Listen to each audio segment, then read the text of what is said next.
Bonjour et bienvenue dans ce nouvel épisode du podcast 3 minutes pour entreprendre. Aujourd'hui, dans ce numéro hors série, je reçois Noël Gestalder du site seremotiver.com qui va nous parler de transmission de savoir-faire sur des sujets de motivation et en particulier sur l'automotivation.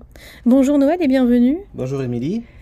Alors, la première question que j'ai envie de te poser, c'est tout simplement que tu te présentes. Quel est ton parcours professionnel? Qu'est-ce qui t'amène aujourd'hui à développer cette activité sur les notions de motivation des entrepreneurs et des dirigeants? Mon parcours professionnel a été assez varié. Beaucoup de situations d'enseignement et de formation. J'ai travaillé aussi autour de l'informatique. Et j'ai été confronté assez vite à la notion de motivation, en particulier vis-à-vis des élèves, des apprenants, et vis-à-vis de moi aussi. Donc du coup, je suis naturellement intéressé par ce sujet. Il y a quelques temps, j'ai eu la chance de pouvoir traduire un MOOC sur la théorie de l'autodétermination. C'est une théorie majeure de la motivation et du bien-être.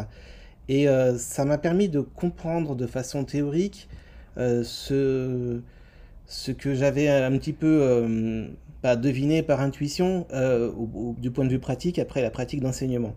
Donc à partir de là, j'ai voulu transmettre ce que j'avais compris et expérimenté sous forme de transmission de savoir-faire, sous forme de cours, de formation, d'ateliers, pour que ça puisse profiter à d'autres. Alors merci Noël pour cette présentation. Donc on va, vous l'avez compris, aborder dans cet épisode la notion de motivation. Mais pour qu'on puisse bien cadrer cet épisode de podcast, parce que la notion de motivation est effectivement essentielle pour un entrepreneur, est-ce que tu penses qu'il existe réellement une définition de la motivation et surtout quelle est la tienne ? Alors une définition de la motivation, non, parce que le concept est relativement flou et donc effectivement c'est nécessaire de savoir de quoi on parle. Dans le langage courant, on peut dire que la motivation, c'est ce qui pousse à agir, une espèce de pulsion, de force, d'envie qui donne envie d'agir. Par exemple, ce matin au réveil, je me sens motivé, j'ai envie d'agir.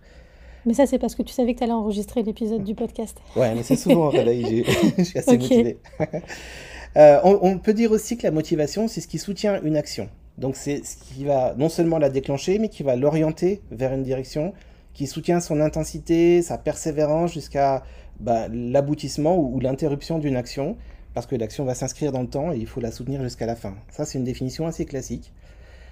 On peut dire aussi que la motivation, c'est les motivations d'une action, ses causes, ses raisons, ou bien ses objectifs, ses intérêts. Par exemple, si je vais faire des courses au supermarché, on peut appeler motivation les causes. Par exemple, j'ai plus rien dans mon placard. C'est une motivation. Ou les objectifs. Je voudrais faire un repas avec du riz basmati, par exemple. On peut voir aussi la motivation comme une envie, comme un désir, ou un manque d'envie ou un manque de désir pour agir, ou pour s'abstenir d'agir. Par exemple, je ne suis pas motivé pour aller voir tel client. Ça peut vouloir dire que j'ai pas l'envie particulière de le voir, mais ça peut dire aussi que j'ai l'envie de ne pas le voir. Bon, c'est assez flou en fait, mais ce qui est commun à tout ça, c'est qu'il y a toujours un lien entre le concept de motivation et le concept d'action. Alors, puisqu'il faut définir les choses, pour moi, la motivation, vis-à-vis d'une action à faire, je dirais qu'il y a plutôt un sentiment global de motivation. J'ai plutôt envie ou plutôt pas envie d'agir. Mais ce sentiment global de motivation, entre guillemets, peut être décortiqué en facteurs de motivation et facteurs de démotivation qui vont se combiner, qui vont se cumuler, qui vont s'ajouter les uns aux autres pour donner au final ce sentiment flou de motivation. Alors, pour expliquer ça, je vais prendre un exemple concret. Oui, s'il te plaît, parce que là, je comprends que ce soit flou et effectivement, on est sur une notion qui mérite un exemple concret, donc je te remercie. Alors, on imagine qu'on est samedi matin et que monsieur X, par exemple, qui est artisan électricien, doit faire sa compta. Ça, c'est l'action à faire. Et vis-à-vis de cette action, monsieur X a un sentiment global de pas trop envie, quoi. Pour pouvoir bien voir ce qu'il y a derrière cette motivation, ce sentiment flou de motivation, il réfléchit concrètement à ce qui va le démotiver, et voici ce qu'il peut le trouver. Premièrement, c'est fastidieux la compta. Deuxièmement, il a envie de faire autre chose, il a envie de se poser, il a bossé toute la semaine, et en plus il faut qu'il finisse ça, donc ça c'est pas drôle. Il y a les enfants aussi, il doit faire leurs devoirs à ses enfants. Donc ça, ce serait des facteurs de démotivation pour l'action faire sa compta. Et puis, ce qui contrebalance un peu ces pas envies, c'est qu'est-ce qui le motive concrètement à faire sa compta? Il aime bien, à la fin de la semaine, avoir une idée de son résultat. Combien a-t-il gagné cette semaine? Un autre type de motivation, c'est que c'est obligatoire, c'est une obligation. Donc c'est pas forcément drôle, mais ça le pousse quand même. Donc la contrainte peut être une forme de motivation? C'est une force qui te pousse à agir, Ok. ouais. Alors c'est pas forcément une motivation drôle à vivre, C'est une raison. c'est une raison.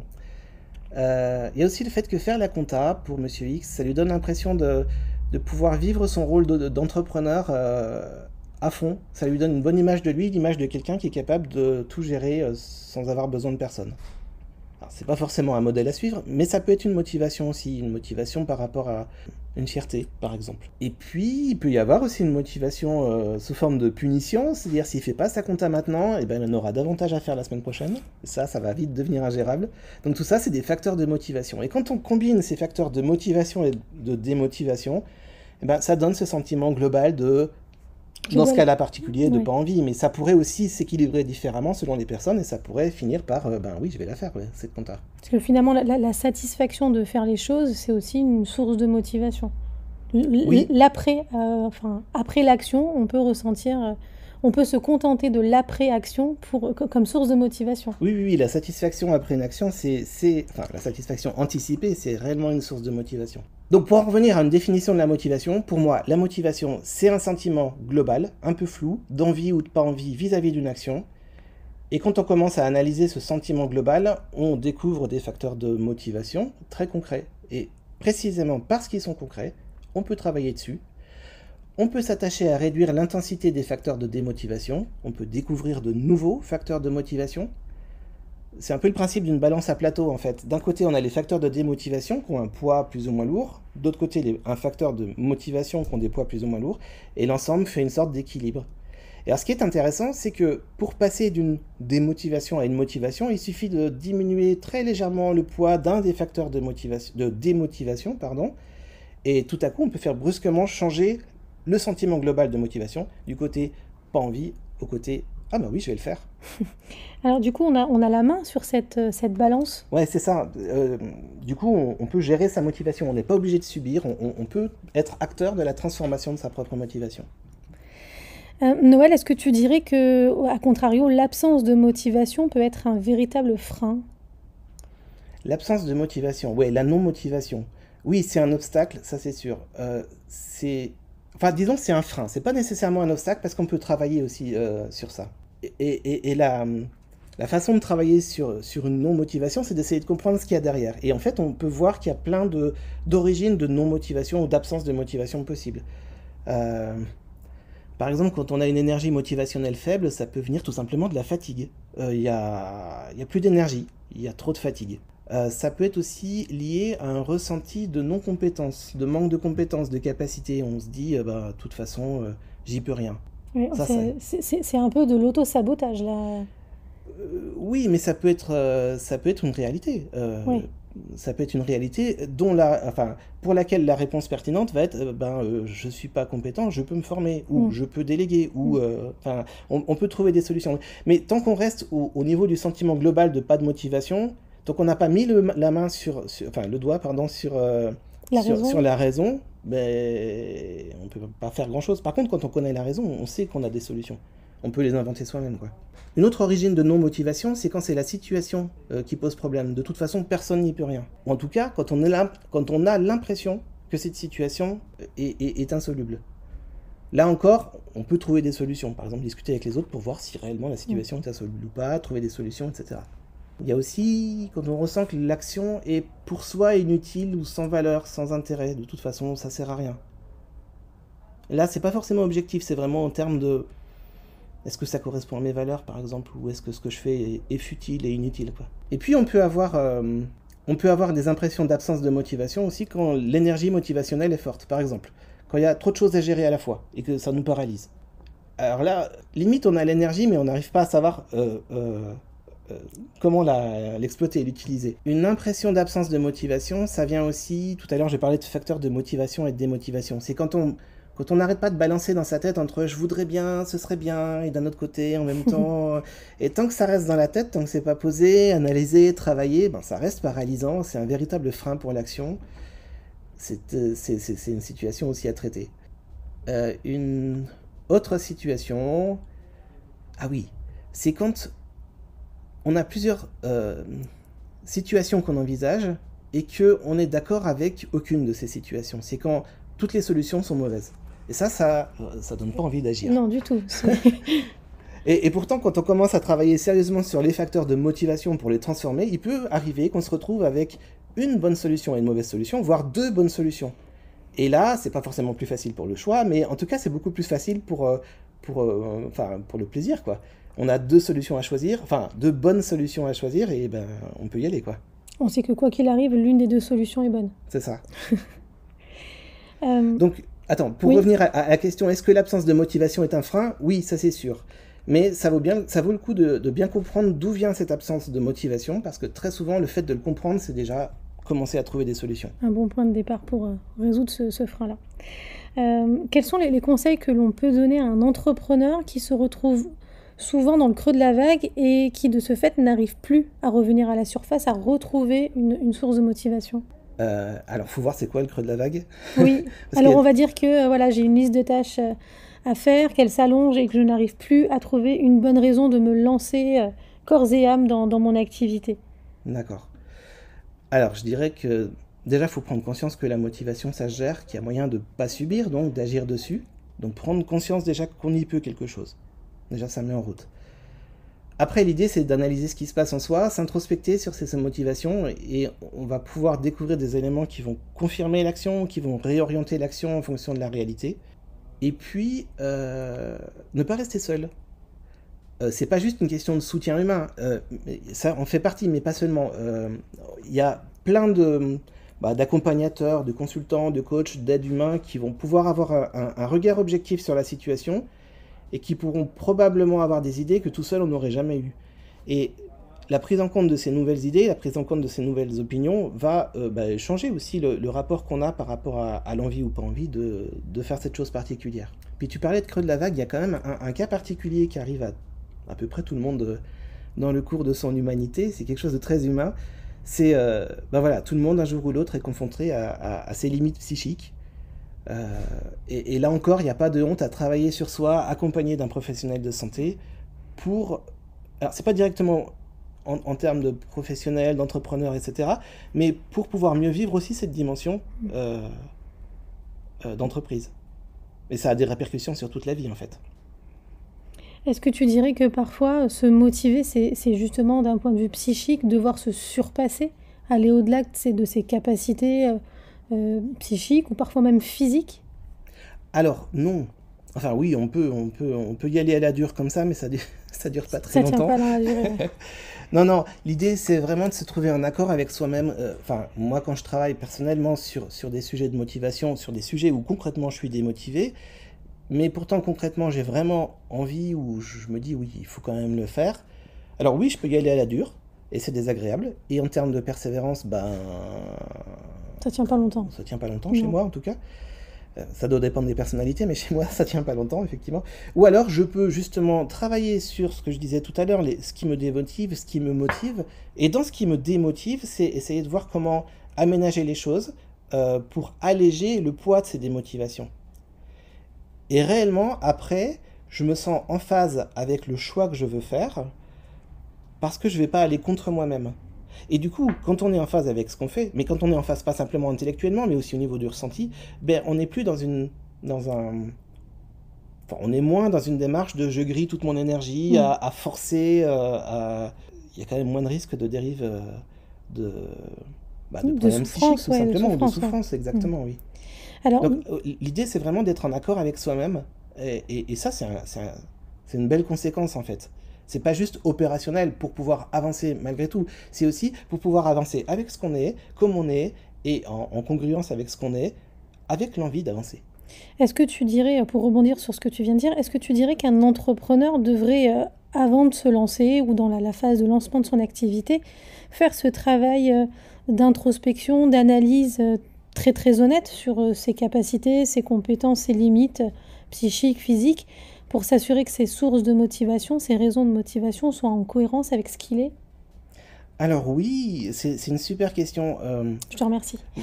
Non, mais en fait, je me rends compte que j'ai eu plusieurs parcours d'entrepreneur. Aujourd'hui, je fais de la formation sur la motivation, mais j'ai aussi eu des petites entreprises pour faire des services informatiques auprès de petites entreprises, et puis aussi pour faire des cours de piano. Donc, au début, cette motivation d'entreprendre, bah, je ne me rendais pas compte. C'est maintenant que quand je fais l'analyse motivationnelle de ces débuts d'entrepreneur, je me rends compte que parmi toutes les motivations que j'avais à l'époque, tous les facteurs de motivation, il y en avait un qui était assez faux en fait. J'explique. Il y a longtemps, quand j'étais étudiant, Je mettrai une petite musique de conte de fées là. voilà. Non. Il y a longtemps, quand j'étais étudiant, je travaillais régulièrement avec des autres étudiants pour les projets, et avec 3 autres étudiants, et ces 3 avaient le rêve de monter leur boîte, de faire leur boîte, d'avoir une entreprise, de vivre de ça, et pas d'être dans un système de salariat. Et à force d'être dans ce groupe, forcément quand on est dans un groupe ou quand on veut appartenir à un groupe, on prend les valeurs de ce groupe. Et donc petit à petit, j'ai intégré ces valeurs que monter sa boîte, c'est une bonne chose, ça donne un regard positif sur soi, en tout cas un regard extérieur positif sur soi, et ça peut être un idéal de vie. Bon, j'avais 20 ans, hein. Donc je voyais pas forcément les choses aussi largement que maintenant, ou de façon aussi nuancée.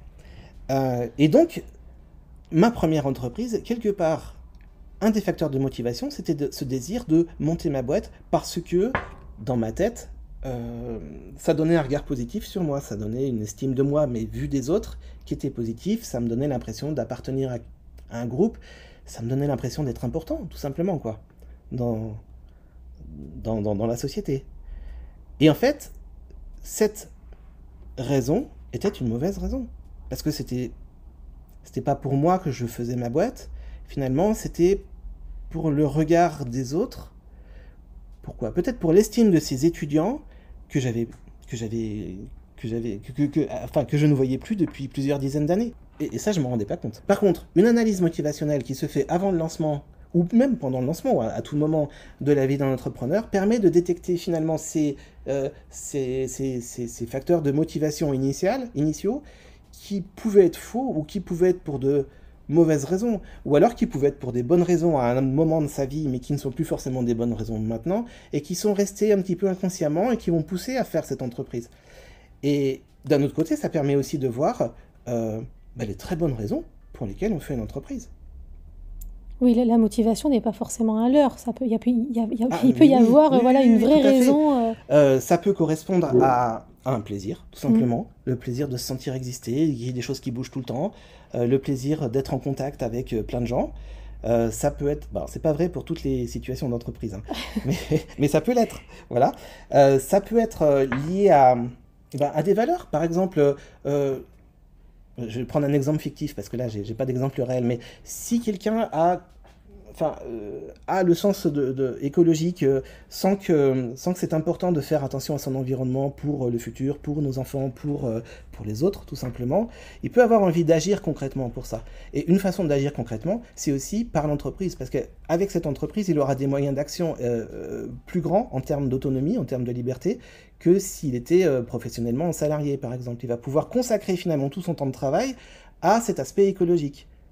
Et voilà, et ça peut être une très bonne raison, parce que ça correspond à ses valeurs. C'est pas quelque chose qui va mettre en souffrance, par exemple. Bien sûr. Parce qu'on est cohérent avec soi-même. Est-ce que tu dirais, Noël, que la motivation chez un entrepreneur, elle a forcément un lien avec certaines compétences? Pour faire clair, est-ce que tout le monde est en capacité de définir ses propres motivations? Alors, tout le monde, non. Certains, oui. Globalement, se motiver, c'est plus facile quand on se connaît, quand on connaît son fonctionnement. Donc il y a une démarche d'introspection qui n'est pas forcément évidente pour tout le monde. Bon, en fait, introspection, le mot est un peu intimidant, mais c'est juste une observation de soi-même, de bien se comprendre, de comprendre son passé, comprendre son expérience. Donc se comprendre, c'est une bonne compétence pour se motiver. Après, si pour certaines personnes se motiver c'est assez naturel, pour d'autres c'est plutôt la lutte. Et dans ce cas, c'est intéressant d'acquérir un savoir-faire dans la gestion de sa propre motivation, donc une méthode, des outils, quelque chose de peut-être un peu moins intuitif et naturel que pour ceux pour qui c'est naturel, justement. Je vais donner un exemple. Si je veux apprendre seul à jouer du piano, je peux me mettre simplement sur un clavier, tenter de reproduire ce que j'entends. Je peux aussi aller sur Internet pour chercher des ressources, et ça fonctionne très bien. Je connais de nombreux musiciens qui ont pris cette démarche de façon complètement autodidacte pour faire leur instrument, le piano en l'occurrence. Mais ça ne fonctionne pas pour tout le monde. Donc si ça ne fonctionne pas naturellement, je peux aussi faire appel temporairement à un professeur de piano qui va m'enseigner pas tout un parcours de répertoire, mais qui va m'enseigner des techniques d'apprentissage de piano. Et une fois que je maîtrise ces techniques, je peux continuer à apprendre seul, j'ai plus besoin du professeur. Et même si cet apprentissage autonome du piano n'était pas initialement dans mes compétences, je peux les acquérir pour ensuite continuer seul. Pour la motivation, pour l'automotivation, c'est pareil. La plupart des gens se débrouillent seuls, ils échangent avec leurs amis quand ils ont besoin de motivation, ou leur famille, ou ils vont chercher sur Internet des ressources, ou ils font partie d'un réseau, ou tout ça. Et puis pour d'autres, il va falloir peut-être passer par un apprentissage temporaire de techniques d'automotivation et qui leur permettent ensuite de continuer seuls, enrichis par ces techniques. Donc la motivation, pour ainsi dire, c'est d'abord une connaissance de soi, l'apprentissage de techniques qui sont chez certaines personnes complètement innées et qui peuvent l'être un peu moins chez d'autres personnes. Et puis après, c'est une question d'entraînement, c'est ça que tu nous expliques ? Est-ce que c'est quelque chose qui se nourrit ? Il y a une pratique. Alors oui, c'est sûr, plus on pratique, même seul, Ouais. une analyse motivationnelle, plus on va vite pour les suivantes.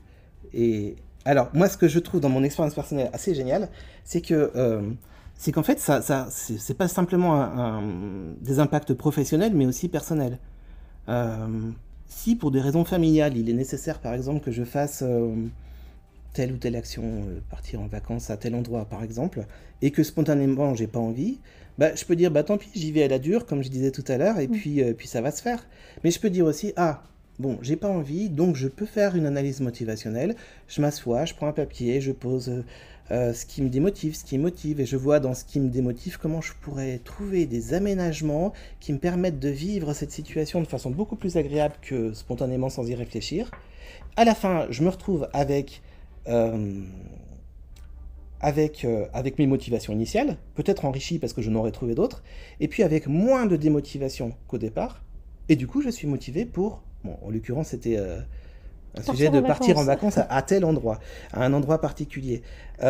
Mais ça c'est vrai pour plein de choses de la vie quotidienne.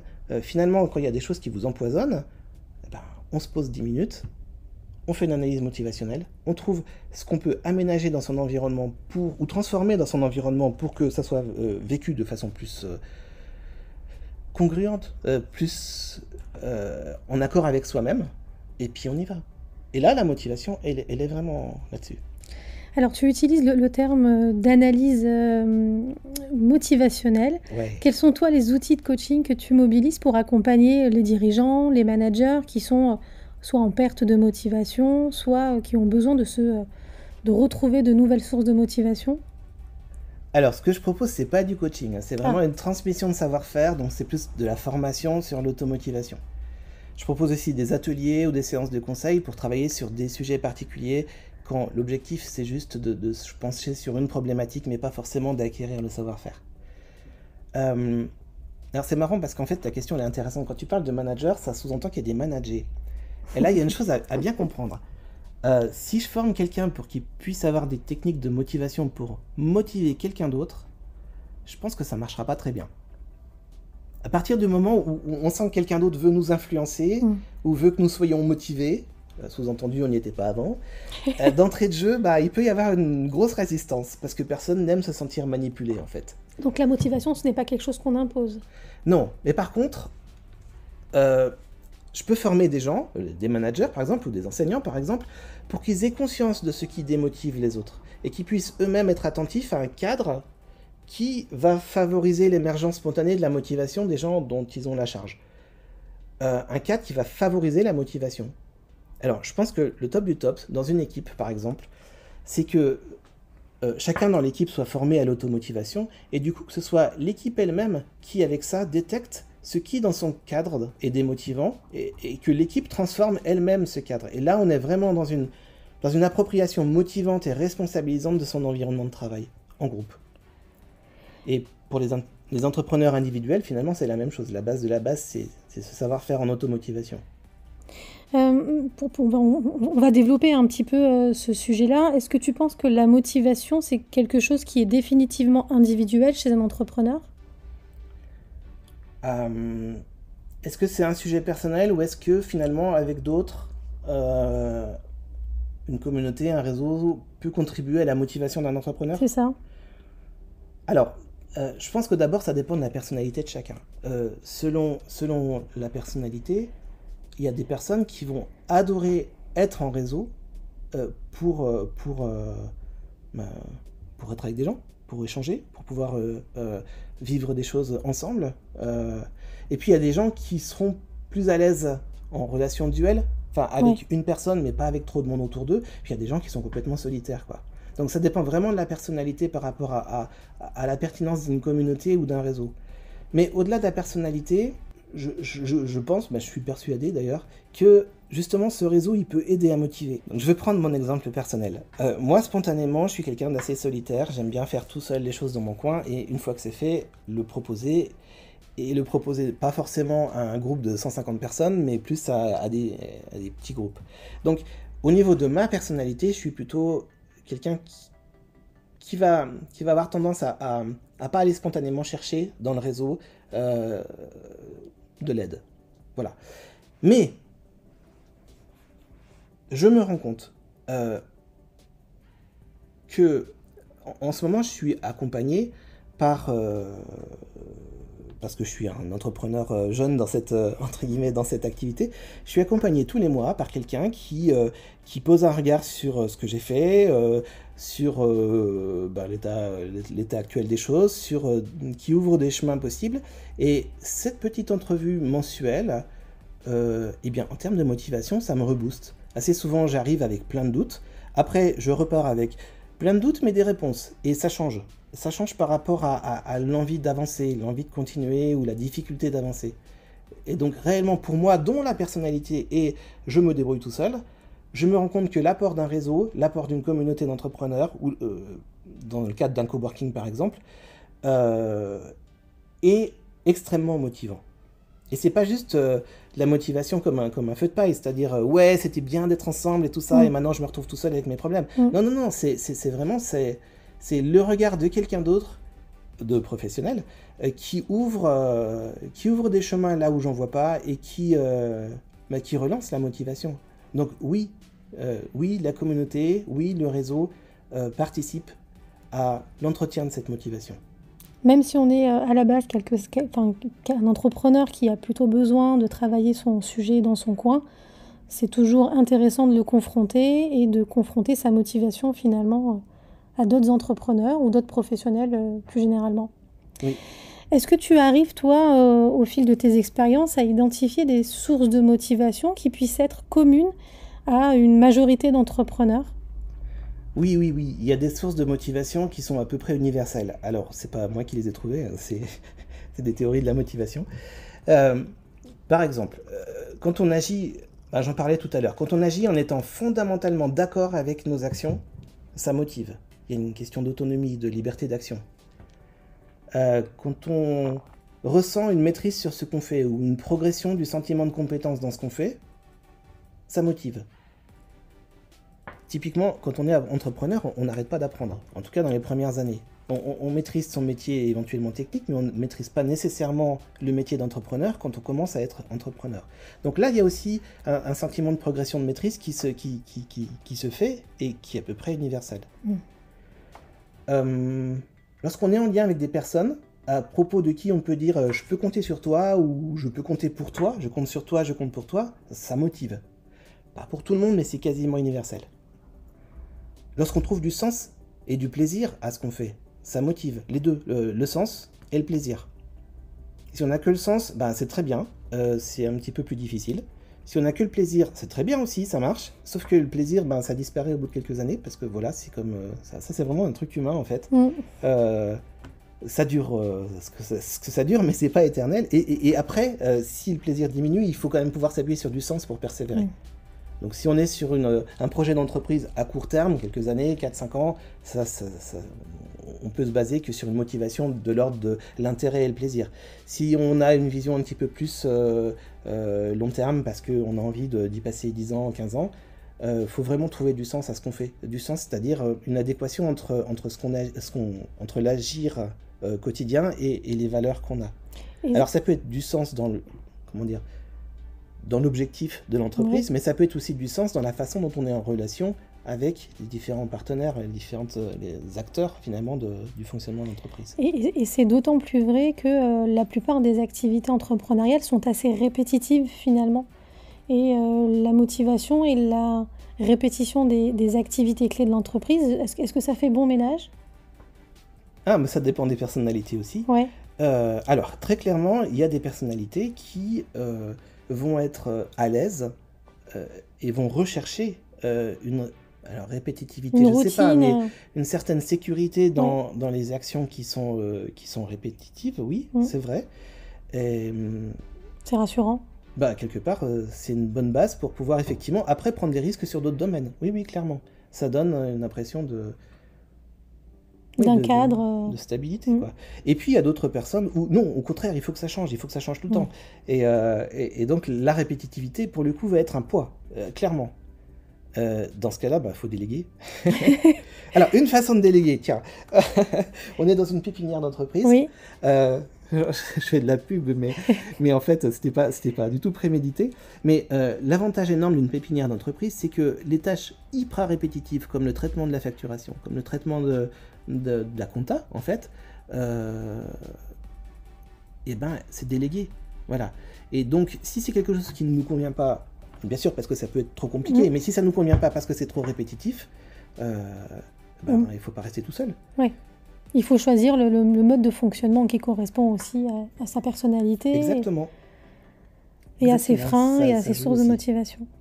Ouais. En définitive, j'ai parlé de choses un peu universelles. Il y a d'autres sources de motivation qui sont plus pertinentes pour tel et tel type de personnalité.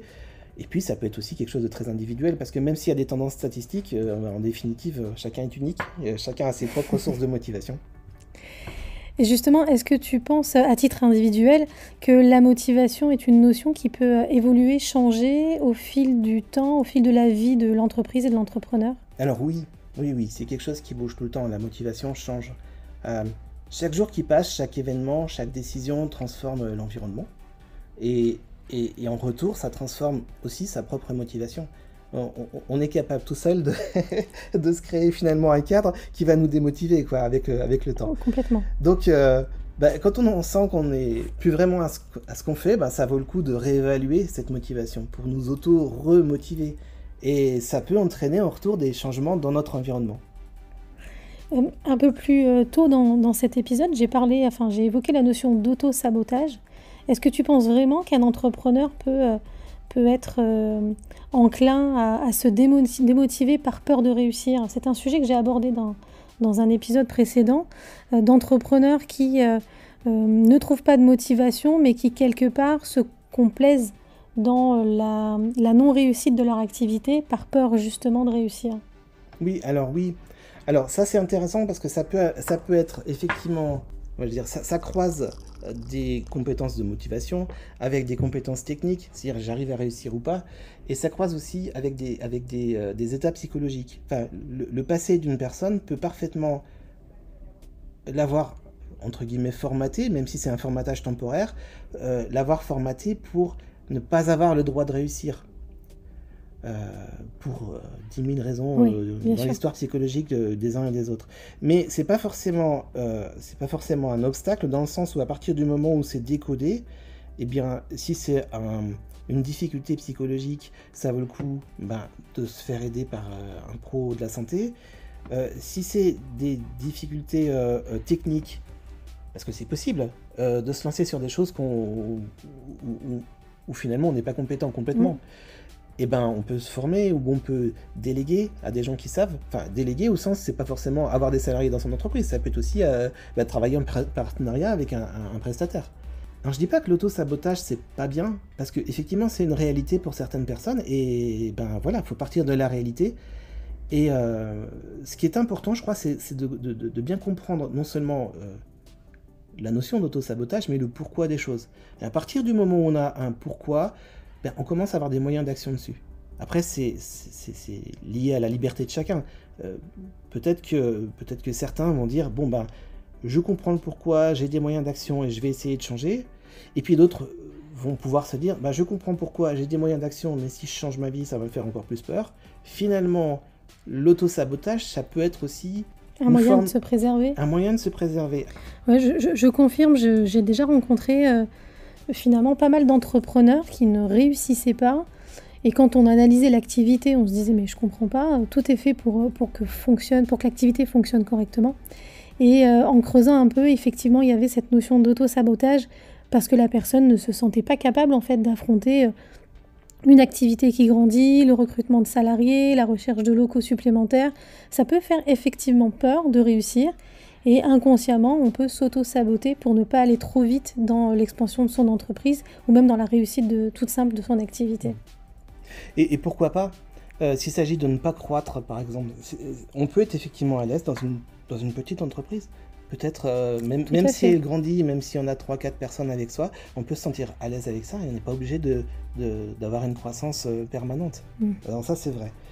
Et puis, de temps en temps aussi, l'auto-sabotage, il vient du fait qu'on veut contrôler tout.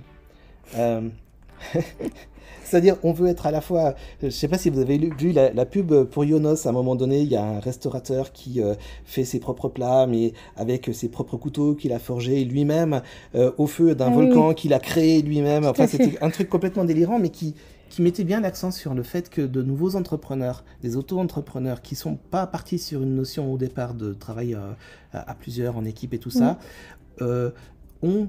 Mais je parle pour moi aussi, en tout cas dans le passé, j'avais le besoin de me prouver, le désir de toute puissance. Et c'est une bonne chose, parce que ça permet d'affirmer l'image de soi, l'estime de soi.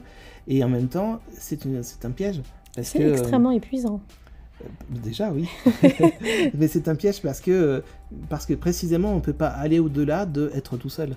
Et donc, forcément, ça... Si on veut que l'entreprise... Parce que sa raison d'être est bonne, si on veut que l'entreprise s'étende ou croisse, il faut pouvoir comprendre ce qui se passe dans sa tête. Encore une fois, c'est l'introspection qui va permettre de dégager des solutions.